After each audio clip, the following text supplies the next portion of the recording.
경영학을 가지고 시작을 해봅니다.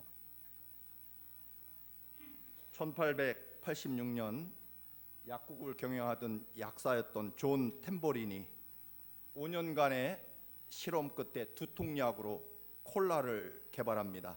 그 콜라를 판매해보니 사람들이 굉장히 효과가 좋다고 호평이 이어졌고, 그래서 아서 캔들러라는 사업가가 끝없이 이 템버턴에게 콜라 비법 이 특허를 자신에게 넘기라고 끝없이 졸라댑니다. 결국 그 당시에 좋은 집 한 채 값이었던 2,300달러의 이 콜라의 특허권을 넘겨주게 됩니다. 아시는 대로 지금은 전 세계 어떤 나라에도 이 코카콜라가 다 들어가 있고, 지금 이 코카콜라 기업의 가치는 수천억 달러가 넘어가고 있습니다. 또 우리가 잘 아는 슈퍼맨, 지금 아이들도 여전히 슈퍼맨 옷을 입고 하늘을 날려고 발버둥 치는 이 슈퍼맨이 처음에는 만화책으로 만들어졌다고 합니다. 이 제리 시겔 또는 조 슈스트라는 이 두 젊은이가 그린 슈퍼맨 만화는 초창기에 너무 유치하고 황당무계한 스토리라고 잡지사나 또는 신문사에서 연재를 거절하게 됩니다. 당시 직업이 없이 실업자였던 이 두 사람은 단 1달러가 급해서 결국 130달러의 이 슈퍼맨 만화 판권을 모조리 넘겨버리게 됩니다.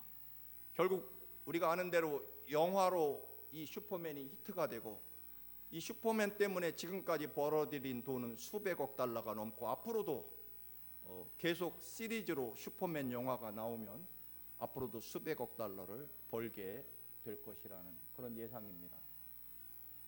유명한, 아마 지금까지 이 디자이너들이 말하기를 이 나이키 이 로고만큼 아주 단순하면서도 지금까지 역사상 가장 깊은 의미와 또는 심플함 속에서 전 세계인이 기억하는 가장 훌륭하고 위대한 로고다.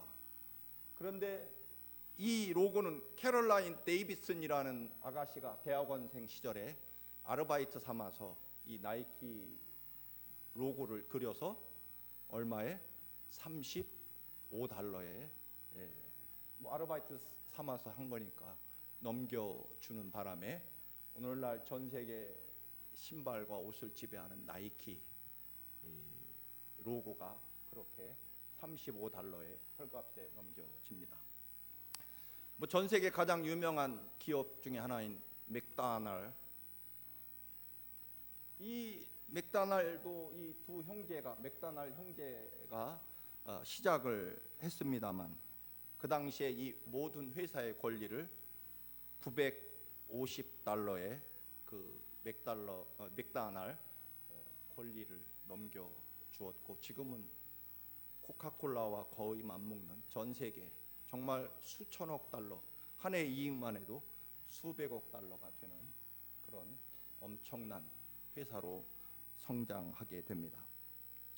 당장 먹고 살 길이 없어서 급해서 어쩔 수 없이, 혹은 본인이 만들고도 본인이 얼마나 가치 있는지를 모른 채 많은 돈을 준다고 하니까 그대로 모든 권리를 넘겨주어서, 어쨌든 지금 배고팠거나 혹은 이 가치를 제대로 알아보지 못했고, 미래에 내가 만든 이 회사나 로고가 어떤 엄청난 의미를 갖게 될 것인지를 내다보지 못한 채 그저 쉽게 그 권리를 넘겨주는 바람에 이런 사태들이 벌어집니다. 또 우리가 전 세계인 70%가 쓰는 이 셀룰러폰 이 운영 시스템이 안드로이드라는 시스템입니다. 근데 이 안드로이드사가 개발한 이 운영 시스템을 이 구글이라는 그 인터넷 구글 회사가 5천만 달러에 사들였다고 합니다. 근데 원래는 그 유명한 마이크로소프트사의 빌 게이츠가 5천만 달러의 이 안드로이드 전화기 시스템을 5천만 달러를 부르는 바람에 회사 임원들과 이 빌 게이츠조차도 이걸 5천만 달러씩 주고 살 가치가 있을까 고민하고 회의에 회의를 거듭하는 순간 구글이 얼른 그것을 구입을 해서 지금은 5천만 달러 주고 산 이 안드로이드 시스템이 거의 5천억 달러가 나가고, 이 구글은 가만히 앉아서 1년에 500억 달러씩 이 전 세계인들이 쓰는 전화기 안드로이드 시스템에 500억 달러씩 수입을 올리고 있다라고 하는 것입니다. 엊그제 신문에 보니까 빌 게이츠가 내 평생 가장 어리석고 바보 같은 짓이 하나 있는데, 그것은 안드로이드 회사를 5천만 달러를 달라고 했을 때 고민하고 갈등하고 회의하느라 그것을 놓친 것, 그게 내 평생에 가장 바보스럽고 후회스러운 일이었다라고 엊그제 빌 게이츠가 그렇게 고백하는 기사를 읽은 적이 있습니다. 또 하나 있습니다. 유대인들 600만 명을 학살하는데 실제로 물론 지휘는 히틀러가 했지만 그것을 실제로 집행한 사람은 아돌프 아이히만이라는 독일의 비밀 경찰 게슈타포의 중령 출신인 이 아돌프 아이히만이라는 사람이 유대인 600만 명을 처참하게 정말 끔찍스럽게 학살하는 그 모든 일들을 이 아돌프 아이히만이라는 자가 진행을 하게 됩니다. 결국 2차 대전이 끝나서 미군에게 포로가 됐는데 하여튼 교묘한 방법으로 탈출해서 그는 온갖 변장을 하고 아르헨티나에 숨어서 살게 됩니다. 그런데 놀랍게도 이스라엘의 정보기관 모사드가 아르헨티나까지 쫓아가서 그를 체포해서 이스라엘로 데려와 재판을 하게 되죠. 그런데 그 재판을 방청하기 위해서 이 지금도 우리 뉴욕에 있는 유명한 잡지 뉴요커 잡지 회사가 이 한나 아렌트라는 여성을, 이 교수를 당신이 아이히만 재판에 참여하면서 기사를 좀 써주십시오. 그래서 이 아렌트라는 한나 아렌트라는 유대인 여성입니다만 이 사람이 대학 교수로서 예루살렘에 가서 텔아비브에 가서 그 아이히만의 재판을 이렇게 계속 방청을 하며 기사를 씁니다. 근데 결론적으로 이 한나 아렌트가 한 아주 유명한 말이 있습니다. 악의 평범성이라는 단어입니다. 이 한나가 그 아이히만을 딱 보는, 물론 이제 한나의 부모님도 유대인이어서 홀로코스트로 희생된 사람입니다. 아버지 어머니가. 그래서 그를 보기 전에는 아마 아이히만은 우리 인간과는 전혀 다른, 머리에는 뿔이 나고 눈에는 빨간 핏빛이 서 있는, 말 그대로 거의 악한 사탄의 모습이라고 생각을 했고, 그는 원래 태어날 때부터 아주 처절하게 악한 인간으로 태어났을 것이다, 그렇게 생각을 하고 재판을 방청하는데요, 놀랍고 충격받은 사실은 이 아돌프 아이히만 600만 명을 학살한 이 사람이 너무나 우리와 똑같은 평범한 사람이었다는 것입니다. 그가 재판을 받으면서 눈물도 흘리고 두려움도 있고 또는 심지어는 자기 사랑하는 딸을 걱정하는 아주 지극히 우리들과 똑같은 아버지의 그런 평범한 삶의 모습, 사람의 모습을 하고 있는 것에 대해서 충격을 받은 거죠. 그러면서 악함이라고 하는 것, 악이라고 하는 것은 참으로 평범하다, 평범한 사람이 악인이 될 수 있다라고 하는 것을, 악인은 따로 정해져 있는 것이 아니라 결국 우리 모두가 악의 원인과 또는 악의 행위를 다 가지고 있다라고 하는 거죠. 그런데 특별히 어떤 사람에게 그런 악함이 나타나느냐 하면 깊이 사고할 줄 모르는 사람, 깊이 생각할 줄 모르는 사람. 그래서 이 일이 어떤 의미를 가지고 있고 앞으로 미래에 어떤 결과를 가져올 수 있으며 또 이 일이 다른 사람에게 어떤 아픔을 줄 것인지 깊이 생각하지 않는, 그저 주어진 상황에서 주어진 대로 생각하고 판단하는 생각 없는 사람이 바로 그런 악을 행하더라라고 하는 거죠. 그래서 생각하지 않는 사람이 죄인이다라고 하는 거죠.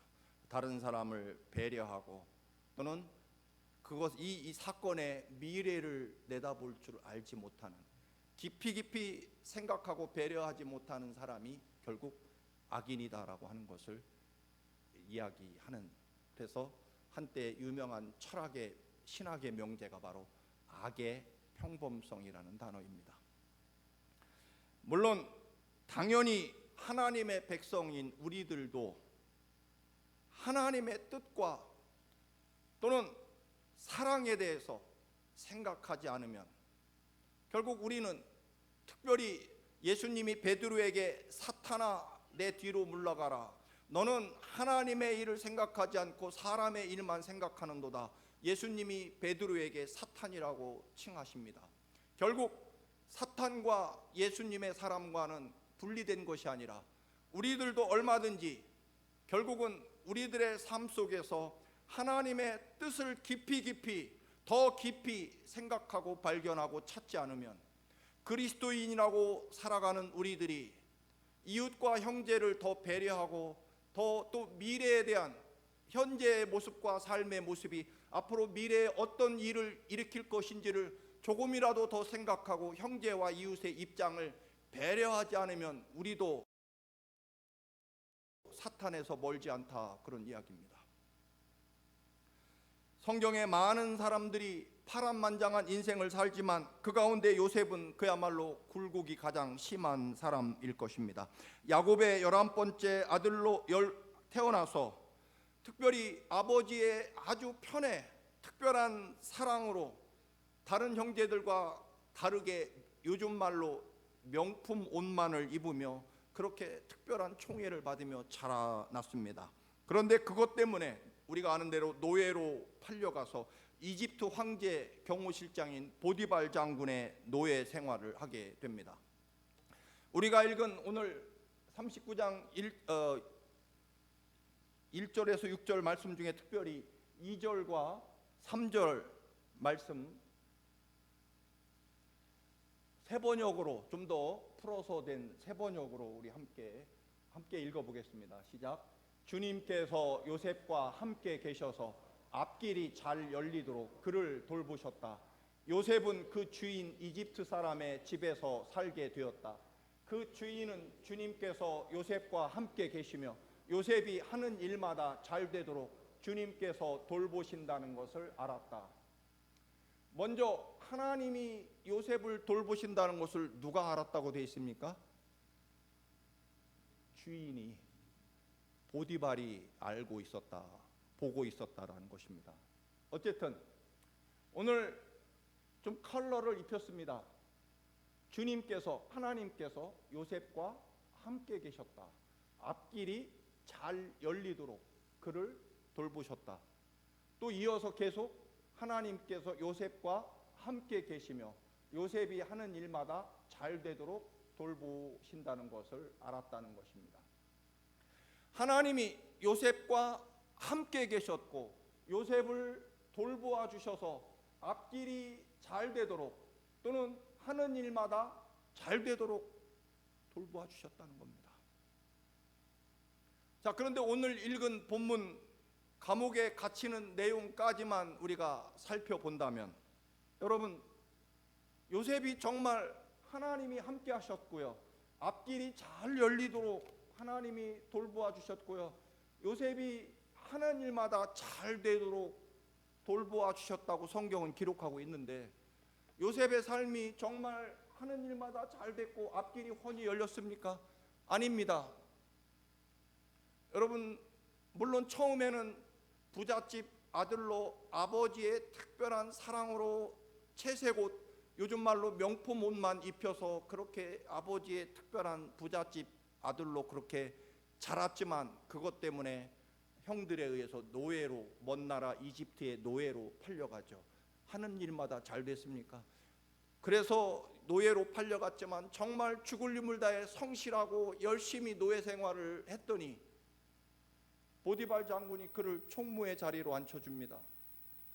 그래서 열심히 일하고 성실하고 진실하게 살다 보니까 주인 여자의 눈에 들게 되고, 주인 여자가 아마 저렇게 잘생기고 성실하고 착한 사람이 있을 수 있나 마음이 끌려서 나와 동침하자 그 유혹을 거절했다가 결국은 오히려 모함을 당하고, 우리가 아는 대로 그는 주인 여자의 모함에 의해서 왕의 감옥에 갇히게 되죠. 당연히 죽을 날을 기다리는 사형수죠. 몇천 년 전에 노예가 감히 주인 마님을 욕보이려고 했다는 것은 사실은 그 자리에서 죽어야 되는데 보디발 장군이 요셉을 인정해 주었기 때문이라는 이야기겠죠. 그러나 어쨌든 하나님이 요셉과 함께 하셨고 앞길이 잘 열리도록 그를 돌봐 주셨고 하는 일마다 잘 되도록 해 주셨는데, 요셉의 삶은 점점점 세월이 갈수록 철저하게 밑바닥으로, 아예 나중에는 더 이상 내려갈 수 없을 만큼 사형수로 감옥에까지 내려가는 철저한 밑바닥과 죽음의 어두움의 삶을 자리에까지 내려가게 되는 거죠. 어디 여기 잘 되고 하는 일마다 잘 되고 그리고 앞길이 열려 있습니까? 요셉의 삶과 환경을 보면 그렇다라고 하는 것입니다. 어쨌든 문제는 오늘 본문에 보면 그의 주인이 보니까 하나님이 요셉과 함께 계시고 요셉이 하는 일마다 잘 되도록 주님께서 돌보고 있다는 것을 주인이 알게 됩니다. 비록 그 천한, 옛날에는 말하는 짐승에 불과한, 말을 할 수 있는 짐승에 불과한 노예, 그 천한 노예가 주인이 보니까 그와 하나님이 함께 하시고 하는 일마다 잘 되게 한다는 것을 그의 주인이 보고 알게 됐다라고 하는 것입니다. 여러분, 노예 생활을 열심히 성실하게 했더니 그 주인이 요셉의 하나님이 함께 하신다는 것을 알게 되고 보았다라고 하는 것입니다. 그래서 자기 집 살림을 다 요셉에게 맡기죠. 왜 그럴까요? 요셉에게 맡기면 요셉을 돌보시는 하나님이 결국 우리 집, 내 집을 복주실 것이라는 것을 보디발 장군은 알았기 때문입니다. 보았기 때문입니다. 여러분, 요셉은요, 물론 하나님이 함께 하시고 내 삶을 인도하신다는 것은 알았지만 앞길이 잘 열리고 하는 일마다 잘 됐다, 그런 얘기는 아니죠. 그런데 정작 복 받는 것은 주인 보디발 장군이 복을 받습니다. 그를 5절에 보면 요셉을 그 집의 모든 관리자로 세운 순간부터 하나님께서 보디발 장군의 모든 재산에 복을 내리셨다라고 5절에 그렇게 말씀합니다. 그렇잖아요. 그가, 즉 보디발 장군이 요셉에게 자기의 집과 그의 모든 소유물을 주관하게 한 때부터 여호와께서 요셉을 위하여 애굽 사람의 집에 복을 내리심으로 여호와의 복이 그의 집, 즉 보디발 장군의 집과 밭에 있는 모든 소유에 미쳤다. 죽도록 열심히 일은 요셉이 하고요, 하나님은 열심히 요셉이 믿었는데 복받기는 보디발 장군이 받게 됐다, 그렇게 되어 있습니다. 그리고 요셉은 결국은 이 일 때문에 감옥으로 가게 돼서 죽음을 기다리는 사형수가 되죠. 여러분, 하나님의 능력과 은혜를 이방인인 보디발이 보고 있다는 것입니다. 우리는 내가 높은 자리에 앉아야, 혹은 내가 올림픽 게임에 나가서 금메달을 받으면 하나님이 함께 하시는 것이고 하나님이 나를 축복해 주시고 그렇게 돼야만 내가 믿음이 있다라고 증명된다고 생각합니다. 사실은 전혀 그렇지 않을 수 있습니다. 우리는 잠시 사도 바울의 삶을 살펴봅니다. 성령께서 바울이 전혀 원치 않았는데 유럽으로 건너가라고 해서 바울은 하는 수 없이 배를 타고 유럽으로 건너갑니다. 처음 도시가 바로 빌립보죠. 우리가 아는 대로 거기서 점을 치는 귀신 들린 처녀 아이를 고쳐주었다가 죽도록 매를 맞고 감옥에 손과 발에 쇠사슬에 묶여서 감옥에 갇히게 되고 기절을 합니다. 깨어나서 바울은요, 우리가 아는 대로 신라와 함께 깨어나자마자 하나님께 찬양과 감사의 기도를 그 감옥에서 드립니다. 무슨 감사할 조건이 어디 있습니까? 하나님 명령에 순종해서 억지로 유럽으로 건너왔더니 오자마자 죽도록 매를 맞고 감옥에 갇히는 신세가 됐을 때 여기에 무슨 감사와 찬양이 있겠습니까? 결국 바울은요, 그의 환경과 조건에 따라서 지금 좋으냐 나쁘냐, 혹은 지금 내게 잘 되느냐, 더 구체적으로는 내가 자리가 높아지고 돈을 많이 벌게 되느냐가 하나님의 축복으로 보지 않았다라고 하는 것입니다. 하나님의 축복은요, 오직 한 가지입니다. 하나님이 나와 함께 하신다는 것, 그것입니다.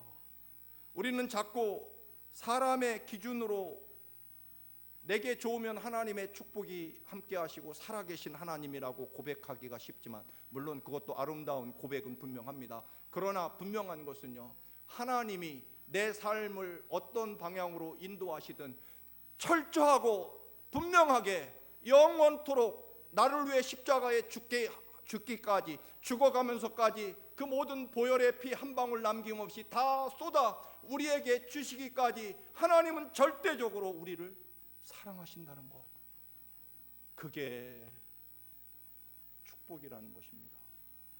그래서 바울 사도와 실라는요, 죽도록 매를 맞고 깨어나자마자 감사와 찬양이 입에서 나올 수밖에 없었습니다.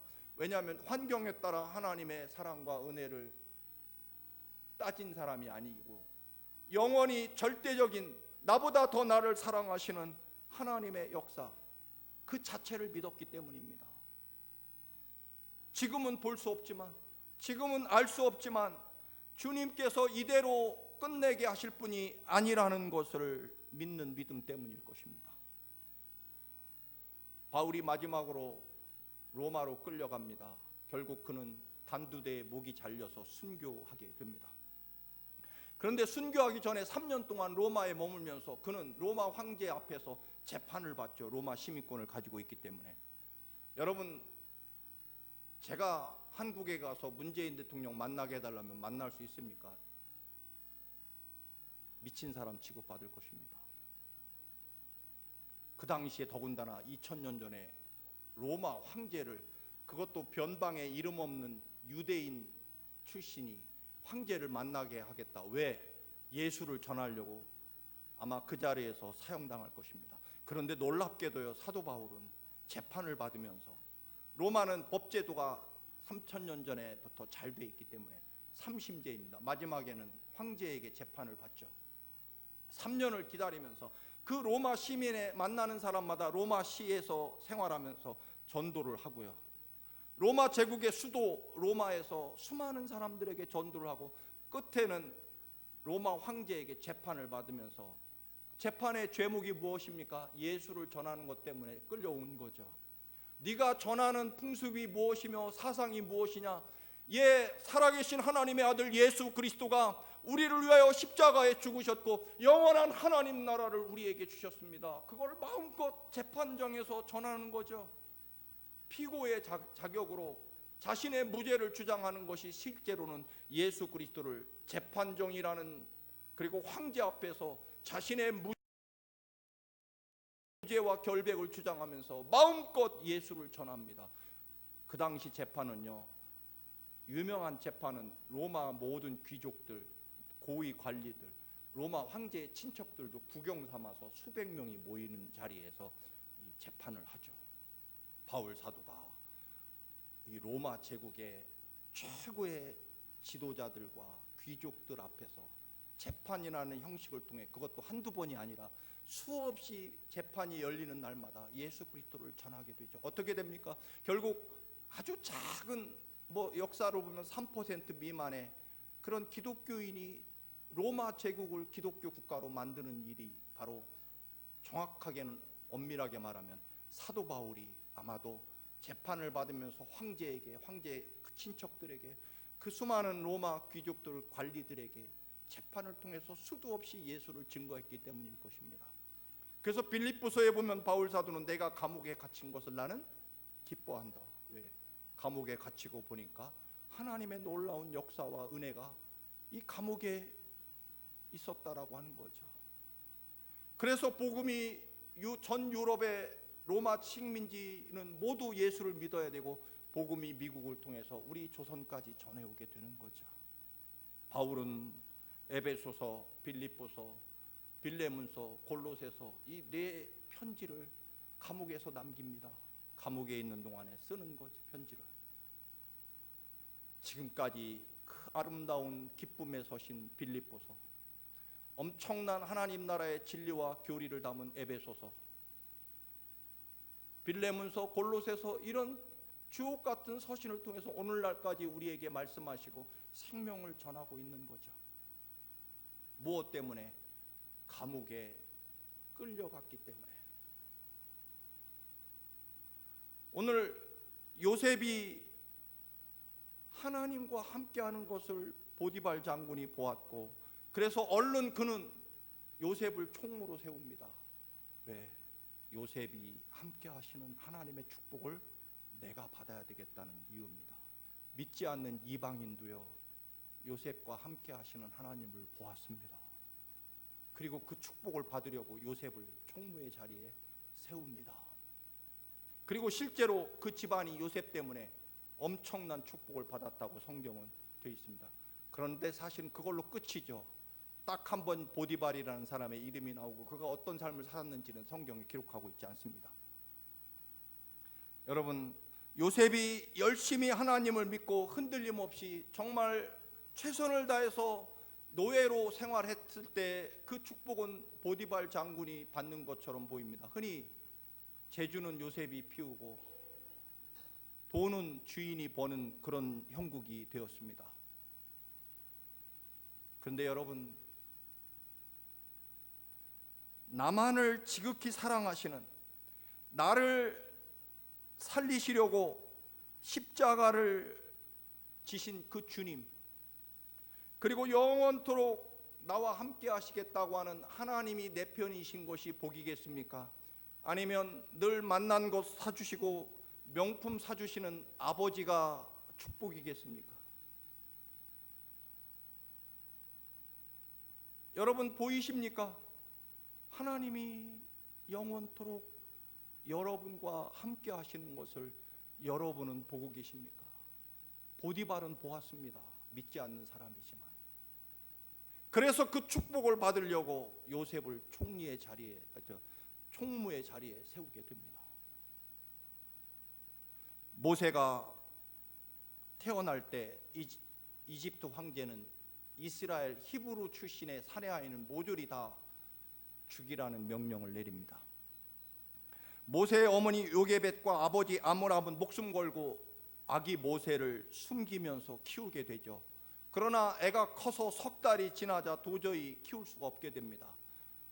모세가 울면 입을 틀어막기도 했을 것이고, 아마 너무 좋아서 까르르 기쁘게 웃을 때 또 웃지 못하도록 입을 막았을 것입니다. 얘야, 네가 울고 웃으면 엄마 아빠도 같이 죽을 것이다. 제발 울지 말고 웃지 말거라. 죽은 듯이 살아야 된다. 그러나 석 달이 지나서 해볼 방법이 없어서 다 죽게 생겨서 결국 우리가 아는 대로 모세를 나일 강물에 버리게 되죠. 목숨 걸고 내 자식 내가 키우겠다고 목숨을 걸은 엄마 아버지, 그런데 결국은 나일 강물에 던질 수밖에 없었습니다. 네, 여러분, 놀라운 것은 무엇일까요? 어머니 요게벳이 목숨 걸고 아들을 키우려고 하다가 버렸을 때부터 누가 보호하십니까? 하나님이 모세를 인도하기 시작합니다. 이집트 황제의 딸에 의해서 건져지게 되고, 그는 왕궁에서 최고의 교육을, 엄마 요게벳이 가르칠 때보다, 노예 자식으로 가르칠 때보다 그 당시 세계 최강대국인 이집트의 모든 학문과 정치와 경제를 모세가 배우게 됩니다.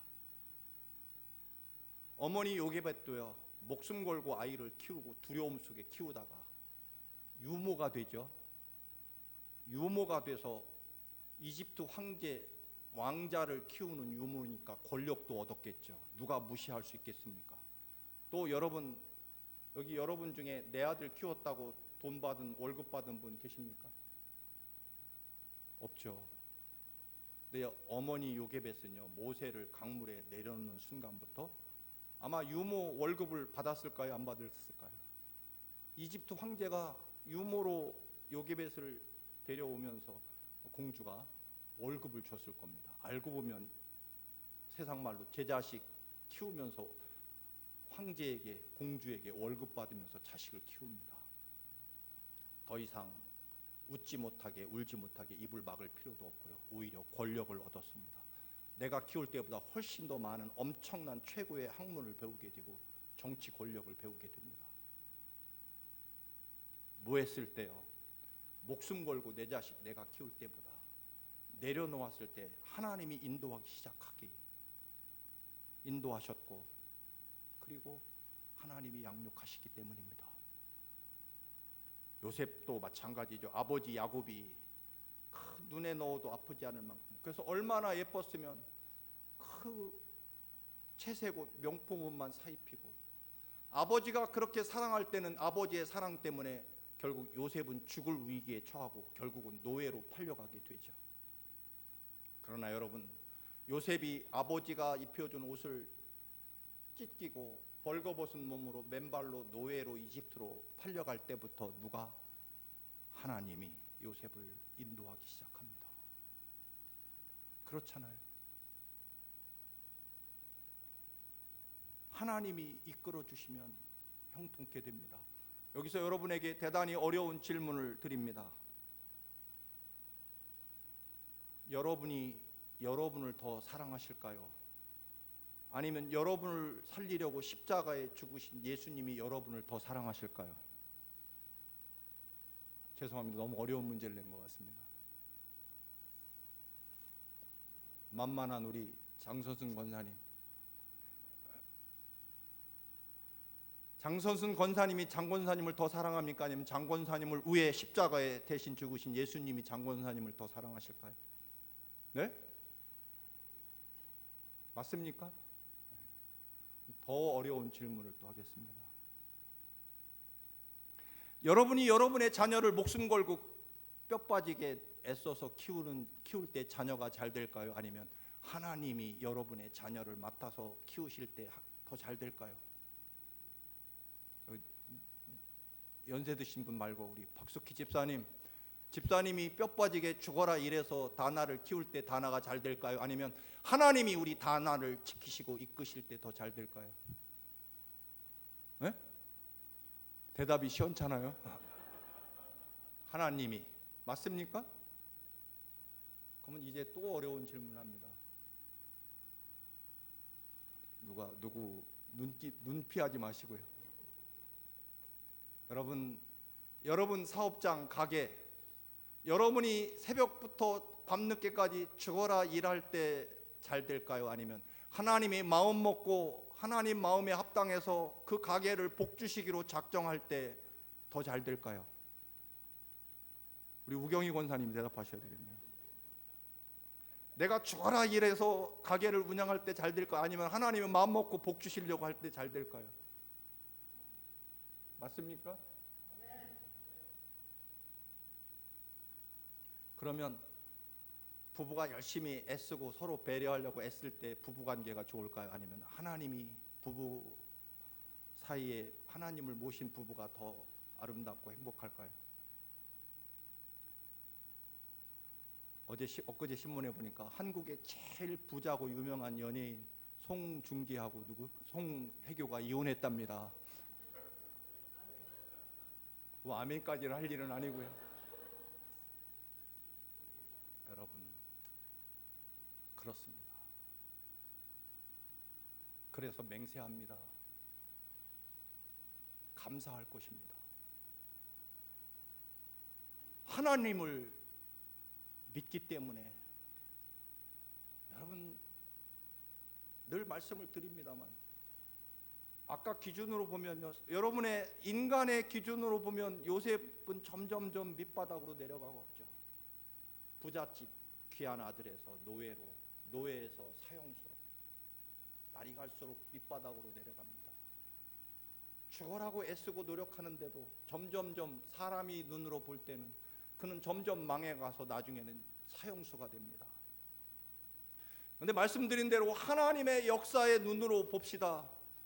하나님은요, 지금 야곱의 70명의 가족들을 하나님의 위대한 하늘의 별보다 바닷가의 모래알보다 많은 그 거대한 위대한 세계를 지배하는 민족으로 만드시려고 이집트로 이스라엘을 보내셔야 됩니다. 왜냐하면 넓은 땅, 기름진 평야가 있는 이집트에서 큰 민족을 이룰 수 있기 때문입니다.